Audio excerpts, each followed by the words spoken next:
क्या आपने कभी सोचा है कि कुछ लोग दूसरों के मन को इतनी आसानी से कैसे कंट्रोल कर लेते हैं? यह कोई जादू नहीं, बल्कि डार्क साइकोलॉजी का खेल है। स्वागत है आपका बुक्स ऑफ नॉलेज में, जहां छुपे हुए रहस्यों से पर्दा उठता है। हेलो दोस्तों, हम सभी की ज़िंदगी में ऐसे लोग होते हैं जो हमें समझ नहीं आते। कभी कभी कोई हमें बिना कहे ही किसी चीज़ के लिए तैयार कर लेता है, हमारी सोच को मोड़ देता है और हम खुद नहीं समझ पाते कि कब, कैसे और क्यों हमने किसी चीज़ के लिए हाँ कह दिया। क्या आपने कभी महसूस किया है कि कोई आपके डिसीजंस को सीक्रेट इन्फ्लुएंस कर रहा है? क्या कभी ऐसा हुआ है कि किसी ने आपकी इमोशंस का ऐसा इस्तेमाल किया कि आप अपनी ही ज़िंदगी में बेबस महसूस करने लगे? Welcome to the world of dark psychology, एक ऐसी दुनिया जहां इंसानी दिमाग को इस तरह समझा और मैनिपुलेट किया जाता है कि इंसान को खुद ही एहसास नहीं होता कि वह एक इनविजिबल ट्रैप में फंस चुका है। एमी ब्राउन की किताब dark psychology secrets and manipulation इसी रहस्यमयी दुनिया के बारे में बात करती है। यह किताब उन छिपे हुए साइकोलॉजिकल टेक्निक्स और स्ट्रेटजी को सामने लाती है जिनका इस्तेमाल दुनिया के सबसे चालाक और चालबाज लोग करते हैं, चाहे वह पॉलिटिशियन हो, सेल्स एक्सपर्ट्स हो या फिर वह लोग जो सिर्फ अपने सेल्फिश मोटिव्स के लिए दूसरों के दिमाग से खेलते हैं।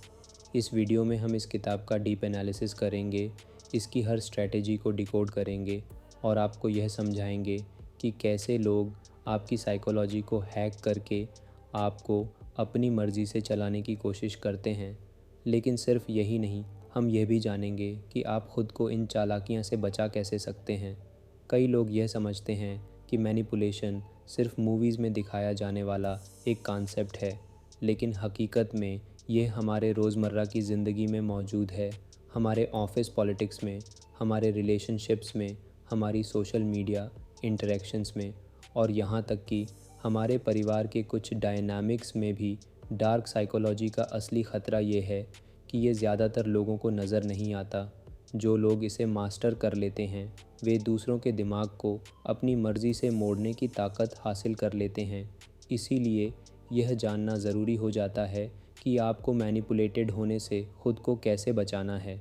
जब भी कोई आपसे कहता है कि तुम यह सोच ही नहीं सकते कि तुम्हारे साथ क्या हो रहा है, तो आपको सतर्क हो जाना चाहिए, क्योंकि अक्सर वही चीज़ें जो हमें नज़र नहीं आती वही सबसे ज़्यादा ख़तरनाक होती हैं।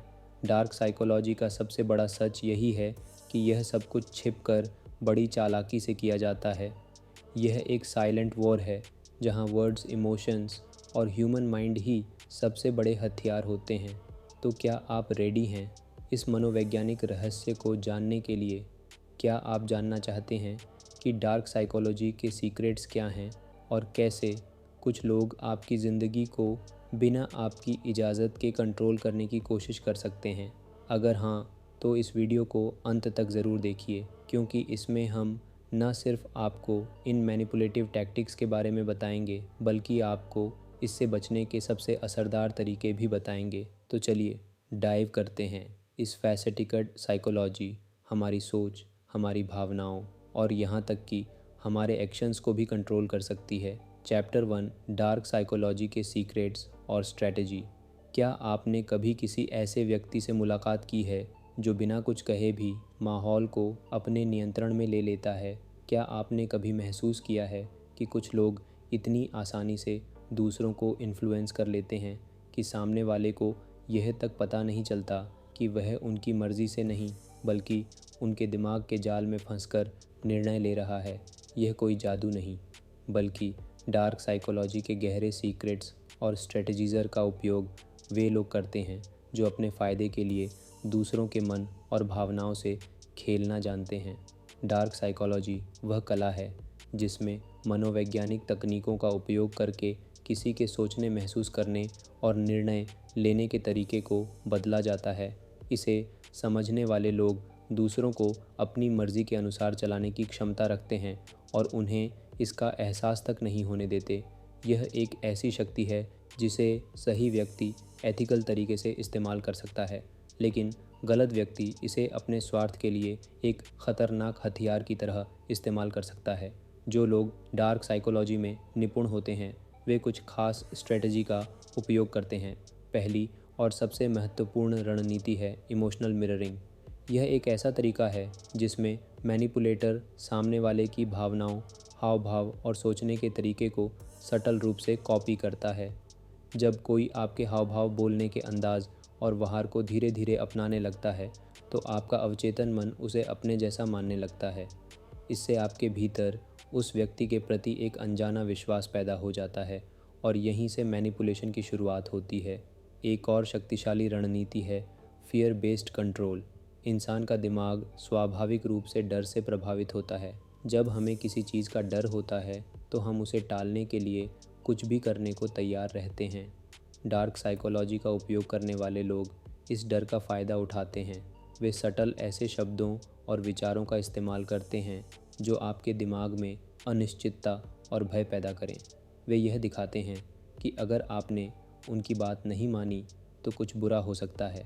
यह डर फाइनेंशियल लॉस, सोशल रिजेक्शन या इमोशनल ब्रेकडाउन का हो सकता है। डर का सही इस्तेमाल करने वाला व्यक्ति आपके दिमाग में वह नरेट सेट कर सकता है जो उसके फ़ायदे के लिए काम करता है। इसके अलावा गैस लाइटिंग एक ऐसी मनोवैज्ञानिक तकनीक है जिसे डार्क साइकोलॉजी में अक्सर इस्तेमाल किया जाता है। इसमें व्यक्ति धीरे धीरे आपकी परसेप्शन को डिस्टॉर्ट करने की कोशिश करता है, जिससे आपको अपने ही विचारों और यादों पर संदेह होने लगे। आपको यह महसूस होने लगता है कि शायद आप ही गलत हैं और सामने वाला सही है। जब कोई लगातार यह कहे कि चीज़ों को गलत समझ रहे हो या तुम्हारी याददाश्त धोखा दे रही है, तो यह गैस लाइटिंग का संकेत हो सकता है। यह तकनीक इतनी खतरनाक होती है कि व्यक्ति अपनी ही सोच पर शक करने लगता है और पूरी तरह से मैनिपुलेटर पर निर्भर हो जाता है। डार्क साइकोलॉजी का एक और छिपा हुआ रहस्य है गिल्ट ट्रिपिंग। यह एक ऐसी तकनीक है जिसमें व्यक्ति दूसरे के अंदर अपराध बोध की भावना जगाता है ताकि वह उसकी बात मान को मजबूर हो जाए। उदाहरण के लिए, अगर कोई यह कहे, अगर तुम मेरी मदद नहीं करोगे तो मैं बहुत परेशान हो जाऊंगा, या अगर तुमने मेरी बात नहीं मानी तो यह दिखाएगा कि तुम्हें मुझसे कोई फ़र्क नहीं पड़ता, तो यह गिल्ट ट्रिपिंग का एक उदाहरण है। यह एक सटल लेकिन बेहद प्रभावी तरीका है जिससे लोग दूसरों को अपने नियंत्रण में रखते हैं।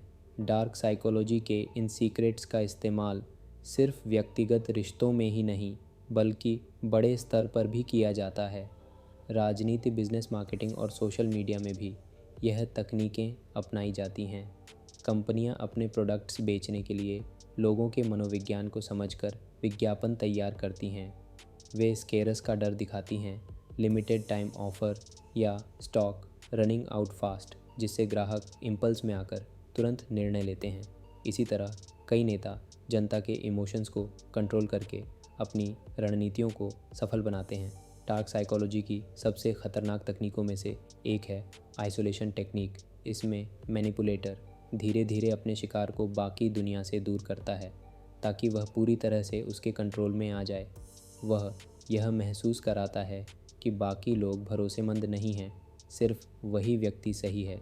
जब कोई व्यक्ति अकेला महसूस करता है तो वह मैनिपुलेटर की बातों पर और अधिक निर्भर हो जाता है। यह तकनीक अब्यूडोस कोई भी सही या गलत तरीके से इस्तेमाल कर सकता है। यदि आप इन तकनीकों को पहचानना सीख जाएं, तो आप न केवल दूसरों की मैनिपुलेशन से बच सकते हैं बल्कि खुद को मेंटली स्ट्रॉन्ग भी बना सकते हैं। अब सवाल यह उठता है, क्या आप इन रणनीतियों को पहचानने में सक्षम हैं? क्या आप जानते हैं कि कोई आपके साथ इन टेक्निक्स का इस्तेमाल कर रहा है? और सबसे महत्वपूर्ण बात, क्या आप खुद को इससे बचाने के लिए तैयार हैं? डार्क साइकोलॉजी के रहस्यों को जानना सिर्फ इसलिए ज़रूरी नहीं है कि आप दूसरों को कंट्रोल कर सकें, बल्कि इसलिए भी कि आप खुद को कंट्रोल करना सीखें। जब आप इन गहरी मान चालों को समझ लेते हैं तो कोई भी आपको आसानी से मैनिपुलेट नहीं कर सकता।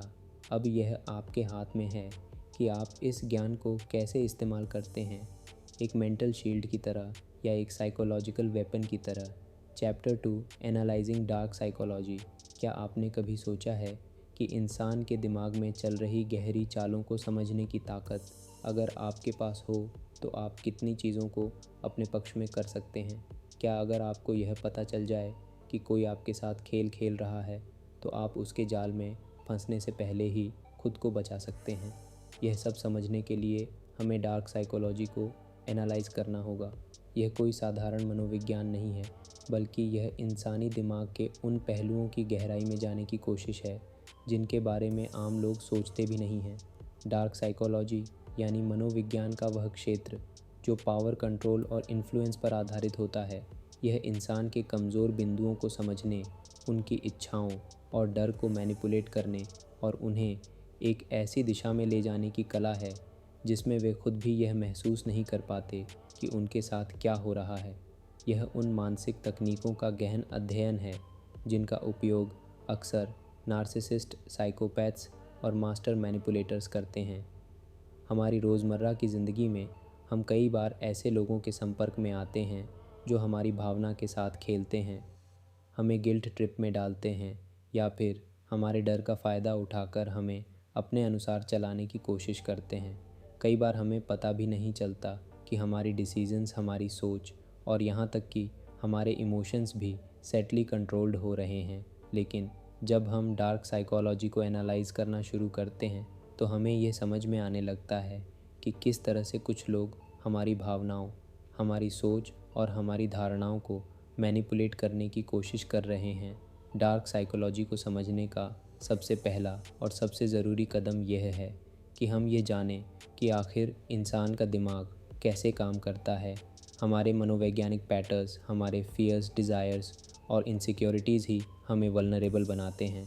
जब कोई हमें अप्रूवल देता है तो हम खुश होते हैं, और जब कोई हमें इग्नोर करता है तो हम बेचैन हो जाते हैं। जब कोई हमारे डर को ट्रिगर करता है तो हम घबरा जाते हैं, और जब कोई हमें वैलिडेशन देता है तो हम उसके प्रति आकर्षित होने लगते हैं। यही साइकोलॉजी है और यही वह आधार है जिस पर डार्क साइकोलॉजी काम करती है। सोचिए, जब कोई मैनिपुलेटर आपको यह महसूस कराता है कि आप गलत हैं और वह सही है, तो क्या ये सिर्फ़ एक आर्गुमेंट है? जब कोई आपको यह कहकर कंट्रोल करता है कि आप उसे डिसअपे नहीं करना चाहते, तो क्या ये सिर्फ़ एक इमोशनल रिक्वेस्ट है?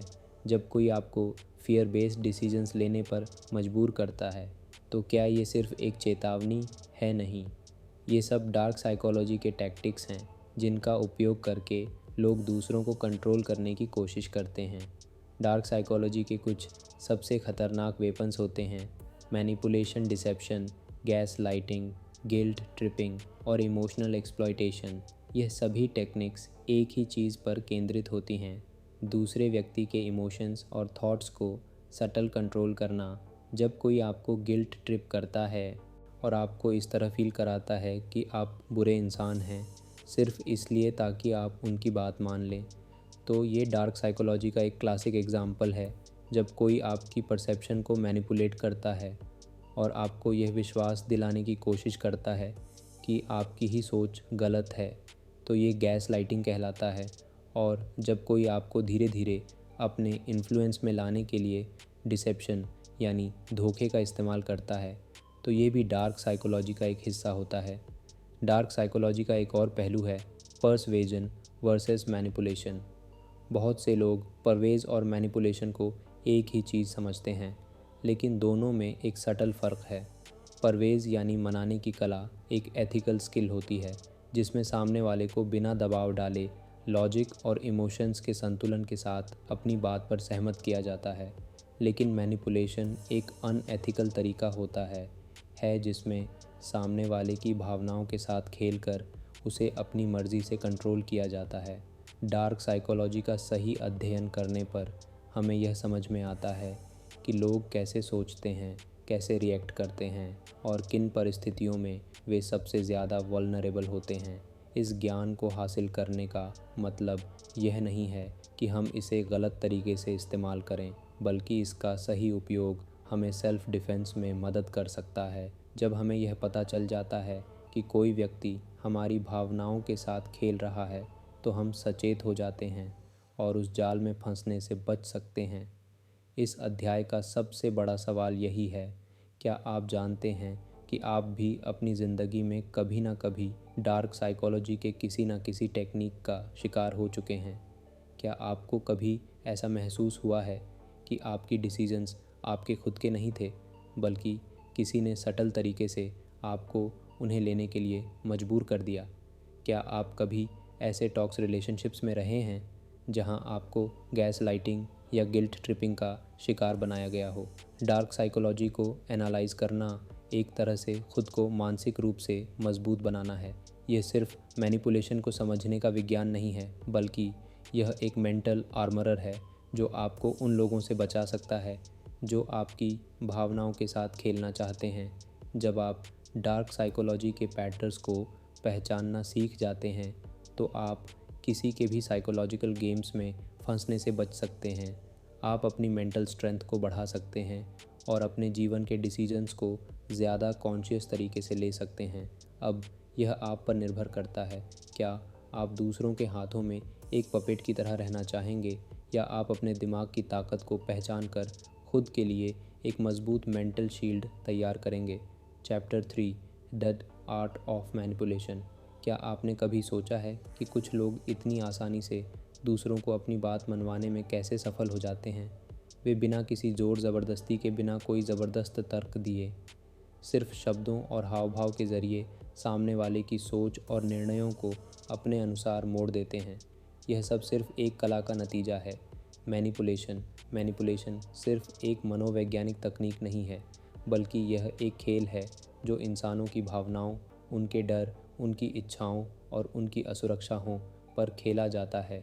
एक कुशल मैनिपुलेट वह होता है जो सामने वाले के सबकॉन्शियस माइंड तक पहुंचकर उसे ऐसा महसूस कराता है कि वह खुद ही उस निर्णय तक पहुंचा है, जबकि असल में हर कदम उसकी योजना के मुताबिक उठाया गया होता है।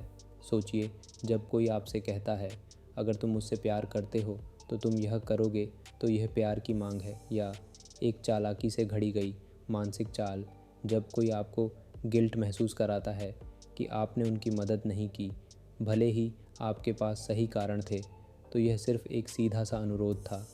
या एक मनोवैज्ञानिक जाल, जब कोई अपने शब्दों के माध्यम से आपको यह विश्वास दिला देता है कि आपकी ही सोच गलत है और वे सही हैं, तो यह सिर्फ एक बहस थी या दिमाग से खेला गया एक सटल अटैक। मैनिपुलेशन की जड़ें हमारी भावनाओं में गहराई से ढह होती हैं।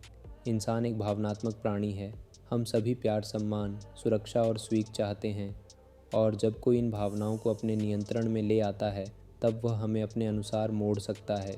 यह कला इतनी सूक्ष्म होती है कि अक्सर हमें एहसास ही नहीं होता कि हम मैनिपुलेटेड हो रहे हैं। हम सोचते हैं कि हम अपने डिसीजंस खुद ले रहे हैं, लेकिन असल में हर डिसीजन हमें एक ख़ास दिशा में धकेलने के लिए केयरफुली प्लान होता है। एक कुशल मैनिपुलेटर यह जानता है कि किस इंसान की सबसे बड़ी कमज़ोरी क्या है। कुछ लोगों को वैलिडेशन की ज़रूरत होती है, कुछ को डराया जा सकता है, कुछ को गिल्ट में डुबोकर कंट्रोल किया जा सकता है, और कुछ को ऐसी परिस्थितियों में फंसाकर मैनिपुलेटेड किया जा सकता है जहां उनके पास कोई और रास्ता ही ना बचे। यह सब एक मानसिक खेल का हिस्सा है जहां कोई हार मानता नहीं दिखता, लेकिन असल में एक व्यक्ति हमेशा मानसिक रूप से हार चुका होता है। आपने शायद रिश्तों में, दोस्ती में, ऑफिस की पॉलिटिक्स में या अपने निजी जीवन में ऐसे कई उदाहरण देखे होंगे जहां लोग दूसरों की भावनाओं से खेलकर अपना काम निकलवा लेते हैं। क्या आपने कभी महसूस किया है कि किसी ने आपको कोई ऐसा काम करने के लिए राज़ी कर लिया जो आप करना नहीं चाहते थे? क्या आपको कभी गिल्ट ट्रिप में डालकर कोई ऐसा काम कराया गया जिससे आपको बाद में लगा कि आपने खुद के साथ अन्याय किया? क्या आपने कभी ऐसे लोगों के साथ डील किया है जो आपकी बातों को तोड़ मरोड़ कर पेश करते हैं ताकि आप हमेशा खुद को दोषी महसूस करें? मैनिपुलेशन के कई रूप होते हैं: gas lighting, silent treatment, guilt tripping, passive aggressive और सटल माइंड गेम्स। यह सभी तकनीकें इस एक ही उद्देश्य के लिए बनाई गई हैं: दूसरे व्यक्ति के विचारों और निर्णयों को कंट्रोल करना। जब कोई आपको यह महसूस कराता है कि आपकी खुद की सोच गलत है और आपको हर हाल में उनकी बात माननी चाहिए, तो यह गैस लाइटिंग कहलाता है। जब कोई आपको साइलेंट ट्रीटमेंट देता है ताकि आप उनकी मर्ज़ी के अनुसार चीज़ें करें, तो ये भी मैनिपुलेशन का एक रूप है। जब कोई गिल्ट ट्रिपिंग करता है तो वह आपकी कॉन्शियस को इस तरह हिट करता है कि आप खुद को बुरा महसूस करने लगे और उनकी बात मानने पर मजबूर हो जाए। लेकिन क्या मैनिपुलेशन हमेशा बुरा होता है? इसका जवाब उतना आसान नहीं है जितना लगता है। कई बार मैनिपुलेशन एक आत्मरक्षा का साधन भी हो सकता है। जब कोई आपको फोर्सफुली प्रभावित करने की कोशिश कर रहा हो, तो कभी कभी सटल मैनिपुलेशन ही वह तरीका होता है जिससे आप खुद को बचा सकते हैं। जब किसी टॉक्सिक व्यक्ति से निपटना हो, जब किसी नार्सिसिस्ट को उनकी ही भाषा में जवाब देना हो, तब यह एक डिफेंसिव वेपन बन सकता है। लेकिन यह समझना बेहद ज़रूरी है कि आपको मैनिपुलेटेड होने से बचने के लिए मैनिपुलेशन को समझना होगा। अगर आप यह पहचान लेंगे कि कोई आपकी भावनाओं के साथ खेल रहा है, तो आप खुद को इस खेल से बाहर निकाल सकते हैं। आपको यह समझना होगा कि किसी का गुस्सा, कोई इमोशन ड्रिवन आर्ग्यूमेंट या कोई गिल्ट ट्रिपिंग हमेशा जेन्युइन नहीं होती। कई बार ये सिर्फ टैक्टिक्स होती हैं ताकि आप उनकी मर्ज़ी के अनुसार चले। Chapter 4 the art of persuasion. क्या आपने कभी सोचा है कि कुछ लोग इतने प्रभावशाली क्यों होते हैं? वे कुछ भी कहे लोग उनकी बात को मान लेते हैं। वे जब किसी चीज़ के लिए रिक्वेस्ट करते हैं तो सामने वाला मना नहीं कर पाता। उनकी प्रेजेंस में एक अलग ही पावर होती है जिससे लोग उनकी बातों से सहमत होने लगते हैं। यह कोई जादू नहीं है, बल्कि यह है पर्सुएशन, यानी मनाने की कला। परवेज़ एक ऐसी अदृश्य ताकत है जो इंसान के दिमाग में धीरे धीरे असर डालती है।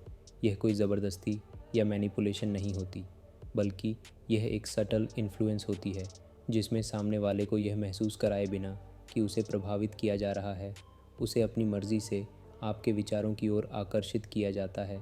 एक कुशल पवेटर वह नहीं होता जो ज़बरदस्ती करता है, बल्कि वह होता है जो दूसरों के विचारों, इच्छाओं और भावनाओं को समझकर उन्हें अपने पक्ष में मोड़ने में माहिर होता है। सोचिए, जब कोई सेल्स पर्सन आपको एक ऐसा प्रोडक्ट बेच देता है जिसे खरीदने का आपका कोई इरादा नहीं था, तो यह सिर्फ एक अच्छी बिक्री थी या एक प्रभावी परवे टेक्निक। जब कोई नेता अपने शब्दों के जादू से हज़ारों लोगों को अपनी बात मानने के लिए तैयार कर देता है, तो यह सिर्फ एक भाषण था या गहरी मनोवैज्ञानिक रणनीति। जब कोई दोस्त, रिश्तेदार या सहकर्मी बिना किसी दबाव के आपको अपनी मर्ज़ी से कुछ करने के लिए तैयार कर लेता है, तो यह सिर्फ संयोग था या पवे का प्रभाव। पवे की असली ताकत इसके सटल में छिपी होती है। यह किसी को मजबूर करने का तरीका नहीं है, बल्कि यह किसी के सोचने के तरीके को इस तरह प्रभावित करने की कला है कि वे खुद ही आपके विचारों से सहमत हो जाएं। इसीलिए सबसे सफल लोग, चाहे वे बिजनेस लीडर्स हो, राजनेता हो, सेल्स एक्सपर्ट्स हो या मोटिवेशनल स्पीकर्स, सभी पर्सन की कला में निपुण होते हैं। इंसान एक भावनात्मक प्राणी है और उसकी हर डिसीजन मेकिंग क्रिया में इमोशंस का बड़ा हाथ होता है। एक अच्छा पर्सवेडर जानता है कि तर्क, लॉजिक से ज़्यादा भावनाएं, इमोशंस लोगों को प्रभावित करती हैं। यही कारण है कि महान पब्लिक स्पीकर्स जब भी कोई बात कहते हैं तो वे केवल तथ्यों पर निर्भर नहीं रहते, बल्कि वे अपनी बात को इमोशंस के साथ जोड़ते हैं ताकि लोग उस विचार को सिर्फ समझे नहीं, बल्कि उसे महसूस करें। अगर आप ध्यान दें तो परवेज़ का सबसे ज़्यादा इस्तेमाल हमारी रोज़मर्रा की ज़िंदगी में होता है। जब कोई बच्चा अपने माता पिता से कोई महंगा खिलौना लेने के लिए ज़िद करता है और बार बार उन्हें मनाने की कोशिश करता है, तो वह अपनी कच्ची उम्र में ही पर्सुएजन का इस्तेमाल कर रहा होता है। जब कोई बॉस अपने कर्मचारी को ओवरटाइम करने के लिए तैयार कर लेता है बिना किसी ऑफिशियल ऑर्डर के, तो वह पर्सुएजन का खेल खेल रहा होता है। जब कोई प्रेमी या प्रेमिका अपने पार्टनर को किसी खास निर्णय के लिए मनाने की कोशिश करता है, तो वह भी इस कला का इस्तेमाल कर रहा होता है। लेकिन पर्सुएशन और मैनिपुलेशन में बारीक फ़र्क होता है। मैनिपुलेशन में सामने वाले की भावनाओं से खेलकर उसे मजबूर किया जाता है, जबकि पर्सुएशन में उसे एक वैकल्पिक दृष्टिकोण दिखाकर उसकी सोच को जेंटली गाइड किया जाता है। एक कुशल पर्सर कभी भी गिल्ट ट्रिप या फियर टैक्टिक्स का सहारा नहीं लेता। वह यह समझता है कि सामने वाले को क्या चाहिए और उसकी ज़रूरतों को ध्यान में रखते हुए अपनी बात इस तरह रखता है कि वह खुद बखुदा सहमत हो जाए। परवेज़ की सबसे बड़ी ताकत यह है कि यह एक इनविजिबल फोर्स की तरह काम करता है। इसे सही तरीके से इस्तेमाल किया जाए तो यह किसी की भी सोच को मोड़ सकता है। क्या आपने कभी गौर किया है कि बड़े बड़े ब्रांड्स अपने विज्ञापनों में सिर्फ प्रोडक्ट के फीचर्स नहीं दिखाते, बल्कि वे हमारी भावनाओं को टारगेट करते हैं। एक परफ्यूम ऐड में आपको सिर्फ परफ्यूम नहीं दिखाया जाता, बल्कि आपको यह एहसास कराया जाता है कि इसे लगाने से आप ज़्यादा आकर्षक और कॉन्फिडेंट महसूस करेंगे।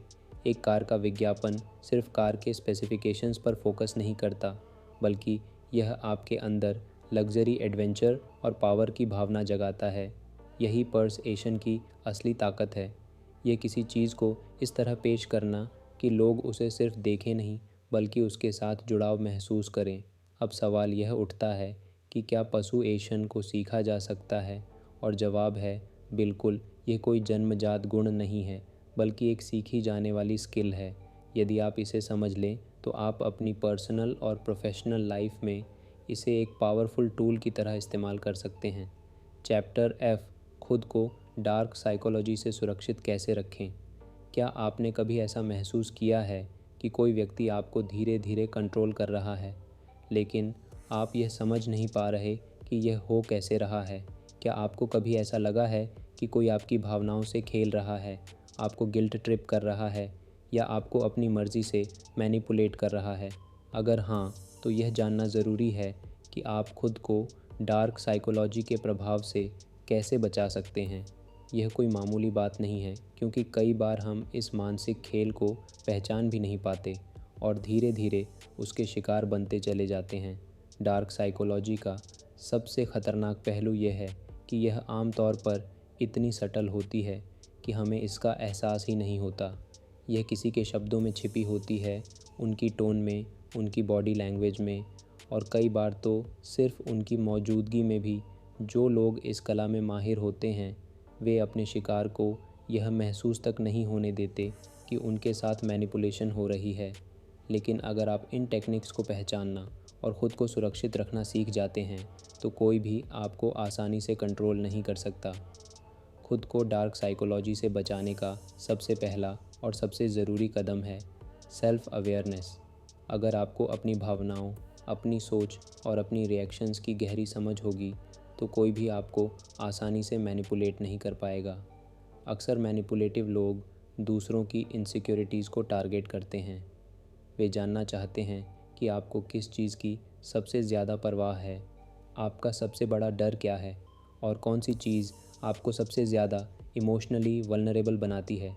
अगर आप खुद को अच्छी तरह से जानते हैं और अपनी कमज़ोरियों को एक्सेप्ट करते हैं, तो आप दूसरों को उन कमज़ोरियों का फ़ायदा नहीं उठाने देंगे। अगला कदम है इमोशनल बाउंड्रीज़ बनाना। बहुत से लोग इसलिए मैनिपुलेट होते हैं क्योंकि वे अपनी इमोशनल बाउंड्रीज़ को डिफ़ाइन नहीं कर पाते। उन्हें यह नहीं पता होता कि कब उन्हें किसी की बात को सीरियसली लेना चाहिए और कब उन्हें अपनी एनर्जी को बचाना चाहिए। एक मैनिपुलेटर हमेशा यह चाहेगा कि आप अपनी बाउंड्रीज़ को भूल जाएं और उनके अकॉर्डिंग एक्ट करें। वे गिल्ट ट्रिपिंग का सहारा लेंगे, आपको ऑब्लिगेटेड महसूस कराएंगे और कई बार आपकी ही भावनाओं को आपके ख़िलाफ़ इस्तेमाल करेंगे। अगर आप अपनी बाउंड्रीज़ को मजबूत बना लेते हैं और नो कहना सीख जाते हैं, तो आप खुद को इन मानसिक खेलों से बचा सकते हैं। इसके बाद आता है क्रिटिकल थिंकिंग और लॉजिकल एनालिसिस। एक मास्टर मैनिपुलेटर हमेशा इमोशंस का इस्तेमाल करता है, क्योंकि वे जानते हैं कि इमोशंस इंसान को सबसे ज़्यादा इन्फ्लुएंस करते हैं। लेकिन अगर आप हर चीज़ को लॉजिकली एनालाइज करना शुरू कर दें, तो आप मैनिपुलेशन से बच सकते हैं। जब भी कोई आपसे कुछ कहे या आपको किसी बात के लिए पुश करे, तो खुद से पूछिए, क्या यह सच में सही है या यह सिर्फ एक इमोशनल ट्रैप है।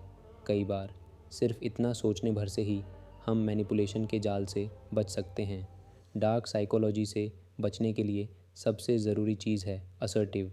यह एक ऐसा गुण है जिसमें आप अपनी बात को मजबूती से रखते हैं, लेकिन बिना किसी अग्रेशन के।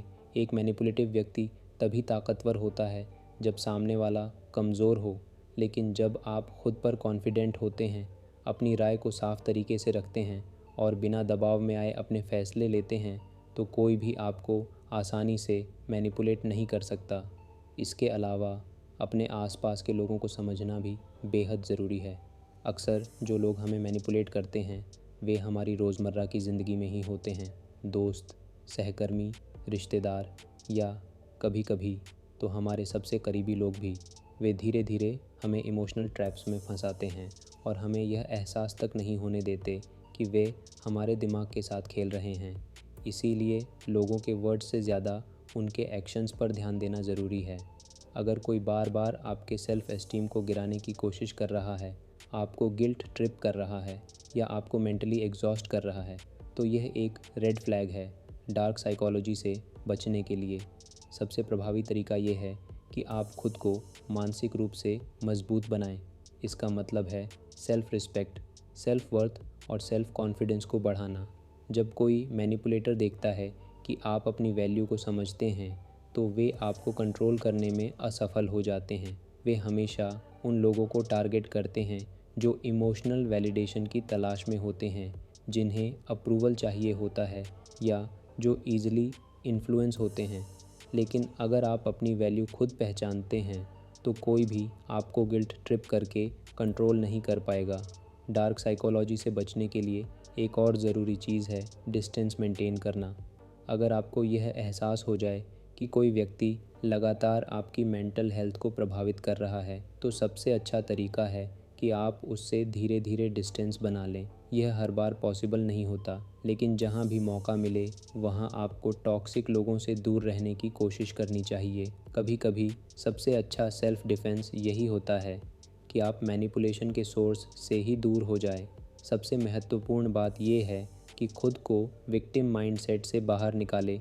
कई लोग यह सोचते हैं कि वे बार बार मैनिपुलेट होते रहते हैं और वे इससे बच नहीं सकते, लेकिन सच ये है कि डार्क साइकोलॉजी उन्हीं लोगों पर असर करती है जो इसे समझते नहीं हैं। जब आप इन साइकोलॉजिकल ट्रिक्स को पहचानना सीख जाते हैं तो आप मानसिक रूप से इतना मजबूत हो जाते हैं कि कोई भी आपको आसानी से मैनिपुलेट नहीं कर सकता।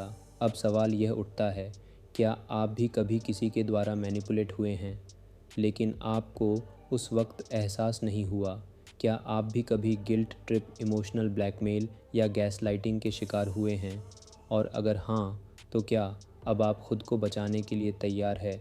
डार्क साइकोलॉजी को हर कोई नहीं समझ पाता, लेकिन जो इसे समझ लेते हैं वे अपनी ज़िंदगी को पूरी तरह से बदल सकते हैं। अब यह आप पर निर्भर करता है कि आप इसे सिर्फ एक साइकोलॉजिकल कान की तरह देखेंगे या इसे एक मेंटल शील्ड की तरह अपनाकर खुद को हर तरह के इमोशनल मैनिपुलेशन से बचाने के लिए तैयार होंगे। अगर आपको ये मनोवैज्ञानिक रहस्य और इंसानी माइंड की गहराई पसंद आई तो वीडियो को लाइक करें, चैनल बुक्स ऑफ नॉलेज को सब्सक्राइब करें और कमेंट में बताएं कि डार्क साइकोलॉजी का कौन सा हिस्सा आपको सबसे ज़्यादा चौंकाने वाला लगा। मिलते हैं अगली रहस्यमयी किताब के साथ। तब तक के लिए सोचिए, समझिए और सतर्क रहिए।